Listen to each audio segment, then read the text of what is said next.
처음이신가요? 혼자 오셨어요? 10만 원 추가하면 저기 룸에서 저랑 이야기하실 수 있어요.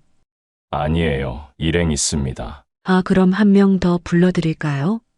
안녕하세요. 바람에 실린 사연입니다.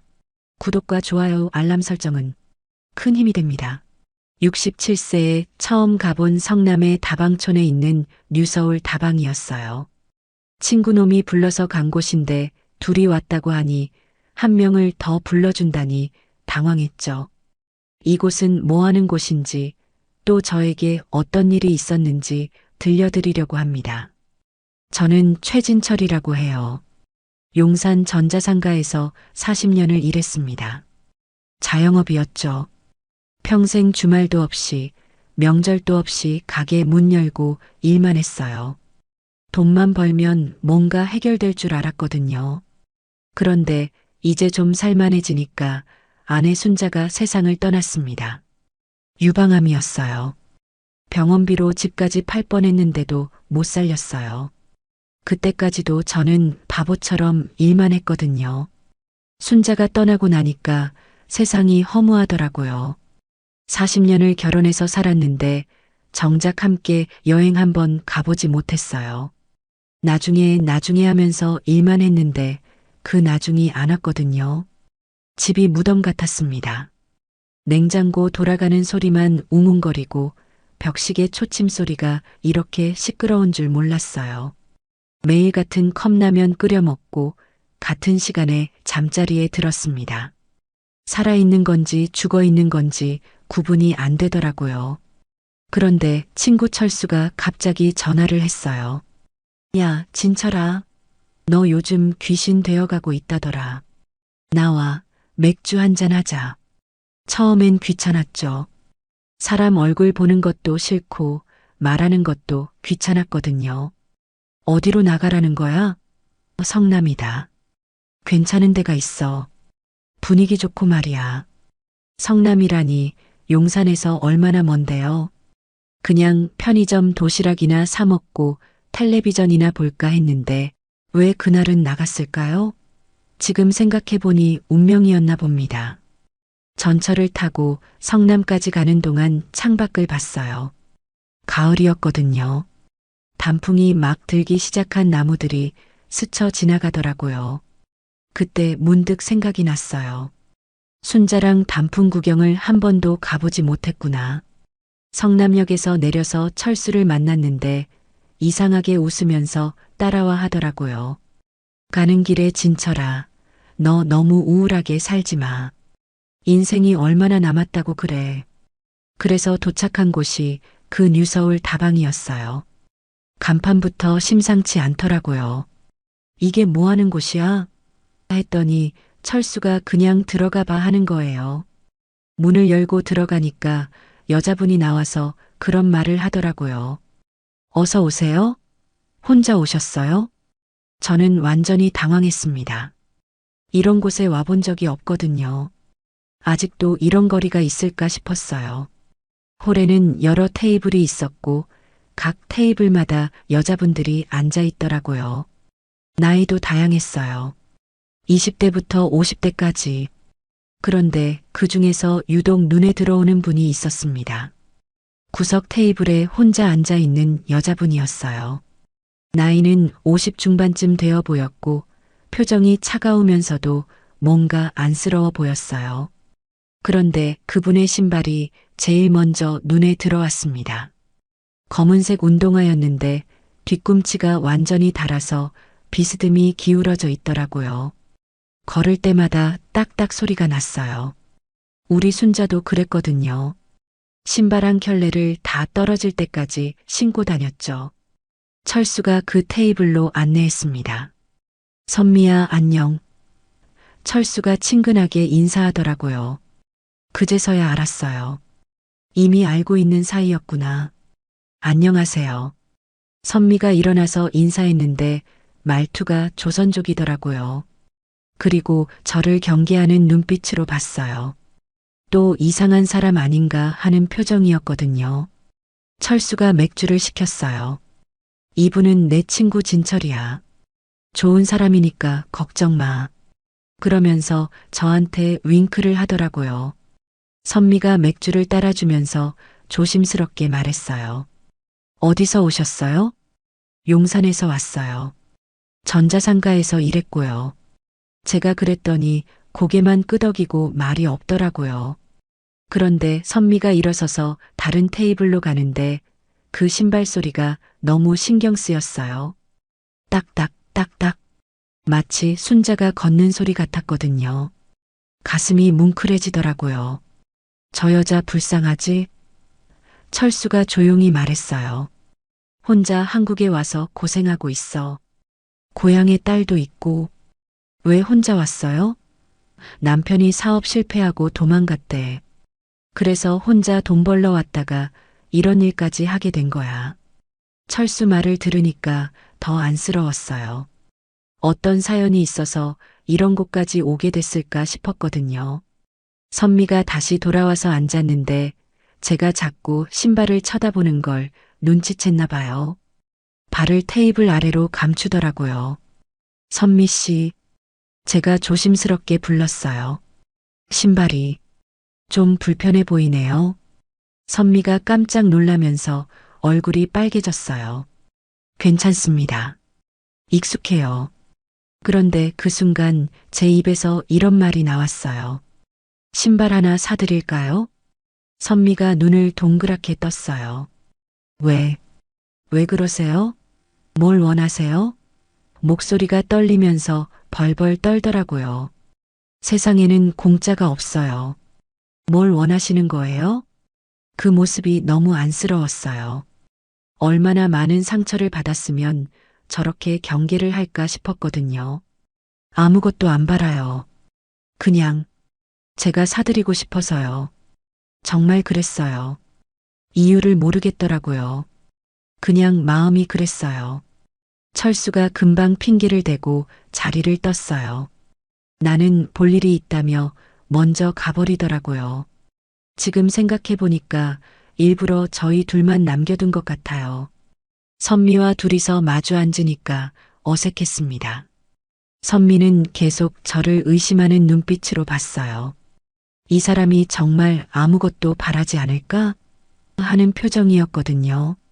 정말 신발만 사주시고 끝인가요? 선미가 조심스럽게 물어봤어요. 네, 정말이에요. 다른 건 바라지 않아요. 제가 진심으로 말했더니 선미가 한참 동안 저를 쳐다봤어요. 그럼 고맙겠어요. 선미가 작은 목소리로 말했어요. 하지만 비싼 건 안 돼요. 다방에서 나와서 근처 신발 가게로 갔습니다. 작은 가게였는데 운동화들이 진열되어 있더라고요. 선미가 제일 싼 걸 가리켰어요. 3만 원짜리였어요. 이것만으로도 충분해요. 선미가 말했는데 저는 좀 더 좋은 걸로 하자고 했어요. 아니에요. 이거면 돼요. 너무 좋은 건 부담스러워요. 결국 5만 원짜리 흰색 운동화로 정했어요. 사장한테 돈을 건네는데 선미가 또 울기 시작하더라고요. 왜 저한테 이렇게 잘해주세요? 저는 그럴 만한 사람이 아닌데. 그런 말씀하지 마세요. 사람이 사람을 도와주는 게 당연한 거 아닌가요? 새 신발을 신고 나온 선미를 보니까 제 마음도 이상했어요. 뭔가 따뜻한 기분이랄까요? 3년 동안 느껴보지 못한 감정이었어요. 누군가를 위해 뭔가를 해줬다는 기분 말이에요. 고맙습니다. 정말 고맙습니다. 선미가 계속 인사를 했어요. 그리고 새 신발을 내려다보면서 웃었어요. 처음 보는 웃음이었는데 얼굴이 완전히 달라 보였거든요. 다방으로 돌아가면서 선미가 조금씩 마음을 열기 시작했어요. 연변에서 5년 전에 왔어요. 딸 대학 등록금 때문에. 딸이 몇 살인데요? 23이에요. 의대생이에요. 자랑스러워요. 그 말을 할 때 선미의 얼굴이 환해졌어요. 딸 자랑하는 엄마의 표정이었거든요. 보고 싶겠어요. 많이 보고 싶어요. 3년째 못 봤어요. 돈 벌어서 보내주기 바빠서. 그 말을 듣는 순간 가슴이 아팠습니다. 저는 자식이 없어서 모르지만 엄마가 딸을 그리워하는 마음이 어떨지 짐작이 갔거든요. 다방에 들어가서 다시 앉았는데 분위기가 달라졌어요. 처음처럼 경계하지 않고 자연스럽게 이야기를 나누게 됐거든요. 아저씨는 가족이 있으세요? 선미가 물어봤어요. 아내가 3년 전에 세상을 떠났어요. 유방암이었어요. 제가 그러니까 선미의 표정이 안쓰러워졌어요. 많이 외로우시겠어요. 그럼요.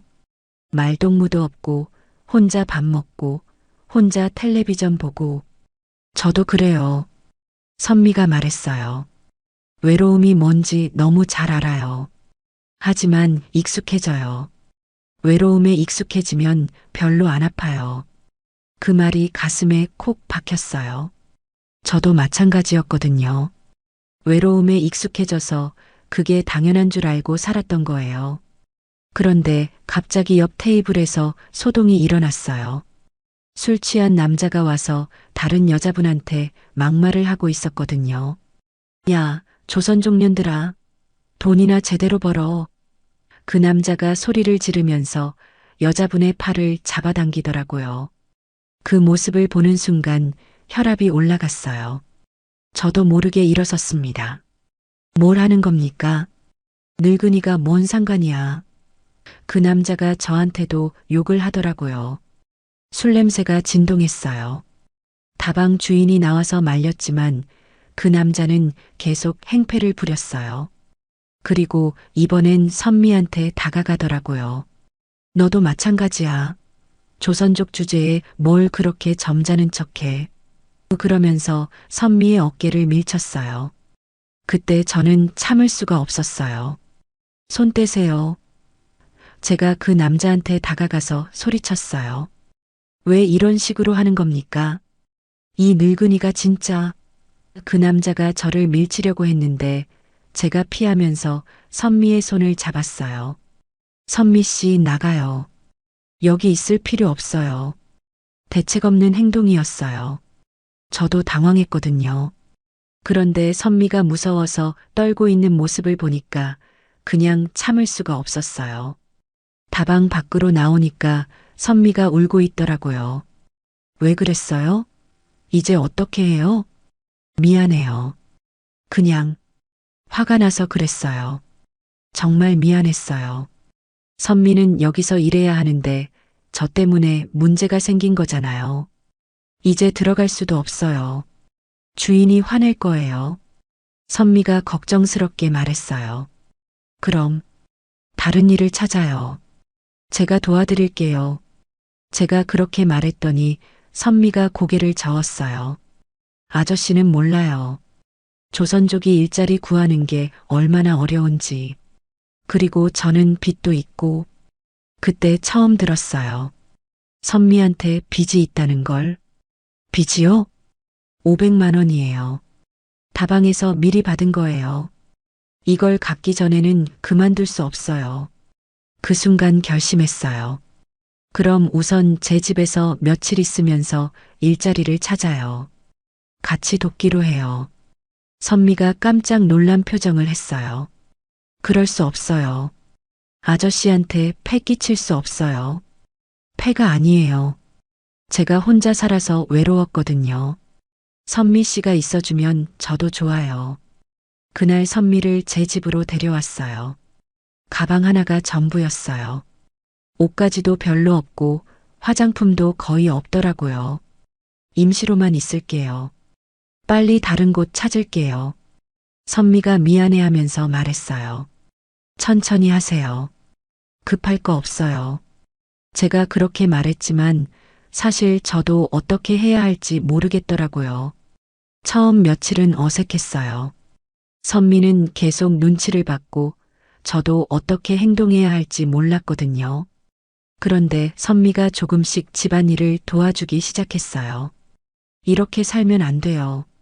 선미가 제 냉장고를 보고 말했어요. 라면하고 김치밖에 없네요. 그냥 대충 먹고 살았어요. 안 돼요. 제대로 된 밥을 해드릴게요. 선미가 김치찌개를 끓여줬어요. 3년 만에 먹어보는 제대로 된 집밥이었거든요. 그렇게 맛있을 수가 없었어요. 맛있어요. 정말 맛있어요. 제가 감탄하면서 말했더니 선미가 웃었어요. 더 먹어요. 많이 해놨어요. 그때부터 분위기가 달라졌어요. 선미가 집안을 정리해주고 제가 밖에서 일자리 정보를 알아왔어요. 마치 가족처럼 지내게 됐거든요. 일주일쯤 지났을 때 선미가 조용히 말했어요. 진철 씨, 500만 원 빚 이야기. 제가 갚겠다고 하면 어떻게 하실 거예요? 제가 갚아드릴게요. 저도 모르게 그런 말이 나왔어요. 그럴 수 없어요. 너무 큰 돈이에요. 괜찮아요. 저한테는 있어요. 사실 평생 모은 적금이 딱 500만 원 있었어요. 순자 병원비로 대부분 써버렸지만 그 정도는 남아 있었거든요. 정말, 정말 그렇게 해주실 거예요? 선미 눈에 눈물이 맺혔어요. 네, 정말이에요. 대신 조건이 있어요. 조건이요? 앞으로 저희 집에서 계속 지내세요. 혼자는 너무 외로워요. 다음날 은행에 가서 적금을 해지했어요. 500만 원이 통장에 찍히는 걸 보니까 마음이 복잡했어요. 평생 모은 돈의 거의 전부였거든요. 그런데 후회는 안 됐어요. 다방 주인을 만나서 돈을 건넸어요. 선미 씨 빚 정리해 주세요. 그리고 다시는 연락하지 마세요. 정말 주는 거예요? 네, 정말이에요. 영수증 써주시고 선미 씨와의 모든 관계를 끝내주세요. 그때까지만 해도 단순할 줄 알았어요. 돈 갚고 선미가 자유로워지면 끝인 줄 알았거든요. 선미가 엄청 고마워했어요. 어떻게 갚죠? 평생 갚아도 못 갚을 것 같아요. 갚을 생각하지 마세요. 대신 제 옆에 있어 주세요. 그것만으로도 충분해요. 그날부터 저희는 진짜 가족처럼 지냈어요. 선미가 아침마다 일어나서 아침밥을 해주고 저는 밖에서 일자리를 알아봤어요. 저녁에는 함께 텔레비전을 보면서 하루 이야기를 나눴어요. 한 달쯤 지났을 때 저희는 옥상에 올라가게 됐어요. 빨래를 널러 올라간 건데 옥상에서 보는 풍경이 참 좋더라고요. 여기 좋네요. 선미가 말했어요. 고향 생각이 나요. 연변도 이런가요?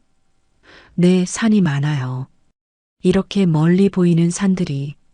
그날부터 저희는 옥상에 자주 올라갔어요. 선미가 작은 텃밭을 만들자고 해서 화분들을 사다가 상추랑 고추를 심었어요. 이렇게 뭔가 키우는 게 좋아요.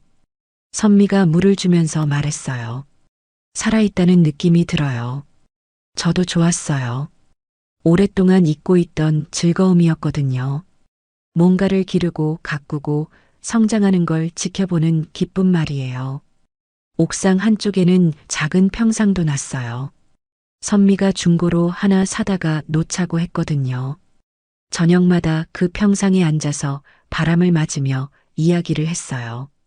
진철 씨, 어느 날 저녁 선미가 부르더라고요. 네, 고마워요. 저를 사람 취급해줘서. 그 말이 가슴에 콕 박혔어요. 얼마나 많은 상처를 받았으면 그런 말을 할까 싶었거든요. 당연한 거예요. 선미 씨는 좋은 사람이에요. 바람이 살랑살랑 불어왔어요. 도시의 야경이 반짝이고 멀리 산 실루엣이 보이고 그 순간이 참 평화로웠어요. 이런 기분 처음이에요. 선미가 말했어요. 마음이 이렇게 편할 수 있다는 걸 몰랐어요. 저도 마찬가지였어요. 3년 동안 외로움 속에서 살다가 처음 느끼는 평온함이었거든요. 그때 선미가 제 손을 잡았어요. 갑작스러운 일이었는데 따뜻했어요. 사람의 손이 이렇게 따뜻한 건지 잊고 있었거든요. 진철 씨, 저 아저씨가 좋아요. 선미가 작은 목소리로 말했어요. 제 가슴이 두근거리기 시작했어요. 67세에 이런 기분을 느낄 줄 몰랐거든요. 저도 선미 씨가 좋아요. 정말 좋아요. 제가 그렇게 대답했더니 선미가 웃었어요.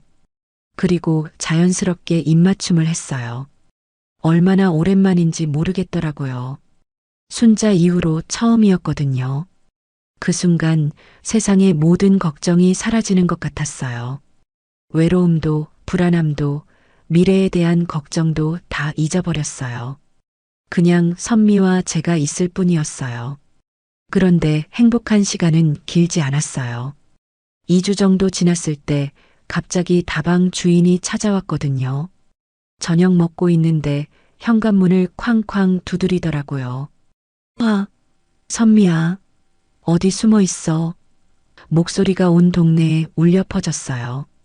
선미가 무서워서 제 뒤에 숨더라고요. 문을 열고 나가니까 건장한 남자 둘이 서 있었어요. 다방 주인이랑 다른 남자 하나요. 뭘 하는 겁니까? 제가 물어봤더니 다방 주인이 화를 내더라고요. 이 여자가 계약을 위반했어. 500만 원만 받고 끝날 줄 알았어? 무슨 소리예요? 돈 다 갚았잖아요. 제가 그랬더니 비웃더라고요. 500만 원은 계약금이야. 진짜 빚은 2천만 원이라고. 그 순간 머리가 하얘졌어요. 2천만 원이라니. 500만 원도 아까워서 적금까지 해지했는데. 그런 얘기는 처음 들어요. 제가 소리쳤더니 다방 주인이 서류를 내밀었어요. 여기 다 써 있어. 월 이자 200만 원에 원금 2천만 원. 못 갚으면 중국으로 팔아버린다는 것까지 다 써 있다고. 선미가 떨리는 목소리로 말했어요. 저는 그런 거 본 적 없어요. 그냥 500만 원만 갚으면 된다고 했어요. 거짓말하지 마. 여기 내 도장까지 찍혀 있잖아. 서류를 보니까 정말 선미 이름으로 되어 있었어요. 하지만 글씨가 너무 작아서 읽기 어려웠고 한국어도 어려운 단어들이 많았어요. 이건 사기예요. 제가 소리쳤는데 다방 주인이 더 화를 냈어요. 사기가 뭐야? 계약은 계약이야. 못 갚으면 선미 데려간다. 그리고 선미를 끌고 가려고 했어요. 선미가 싫어요. 안 가요. 하면서 저한테 매달렸어요. 손 떼세요. 제가 소리쳤는데 다방 주인이 저를 밀쳤어요. 넘어질 뻔했거든요. 늙은이가 끼어들지 마. 아니면 돈 대신 갚을 거야? 그때 저는 결심했어요. 돈이 얼마나 더 필요한 거예요?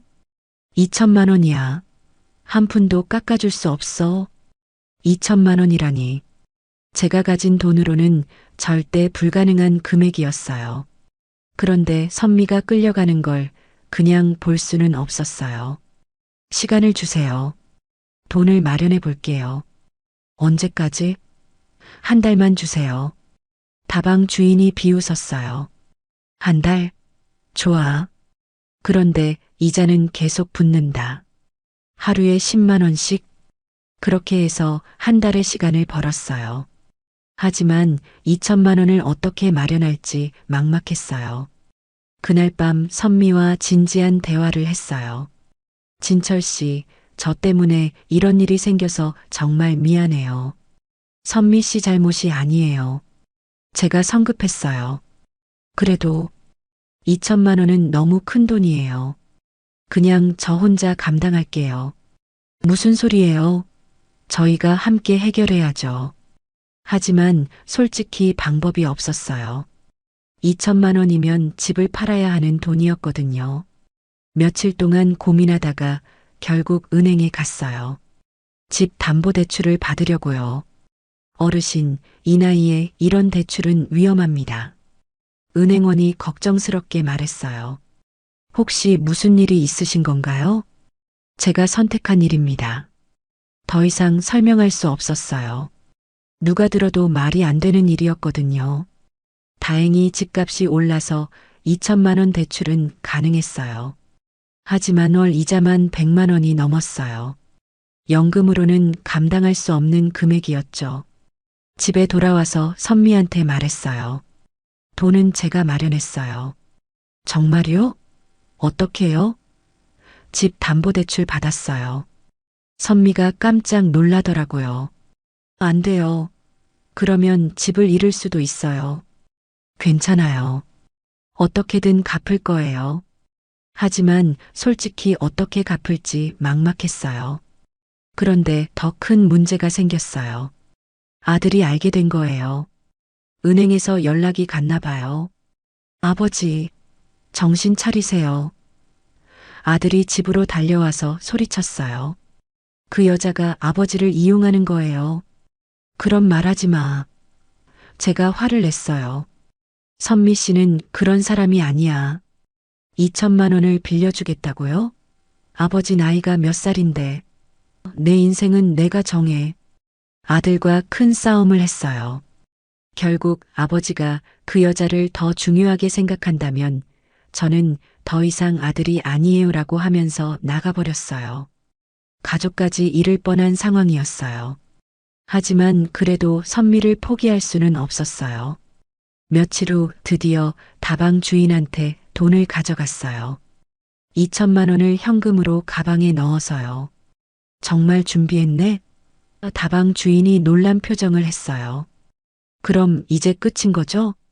계약서 찢어주세요. 그리고 선미와는 완전히 인연을 끊어주세요. 알았어. 이제 우리는 남남이야. 하지만 그것도 잠깐이었어요. 일주일 후에 또 찾아왔거든요. 야, 선미야. 나와. 이번에는 더 많은 사람들과 함께 왔어요. 돈 다 갚았잖아요.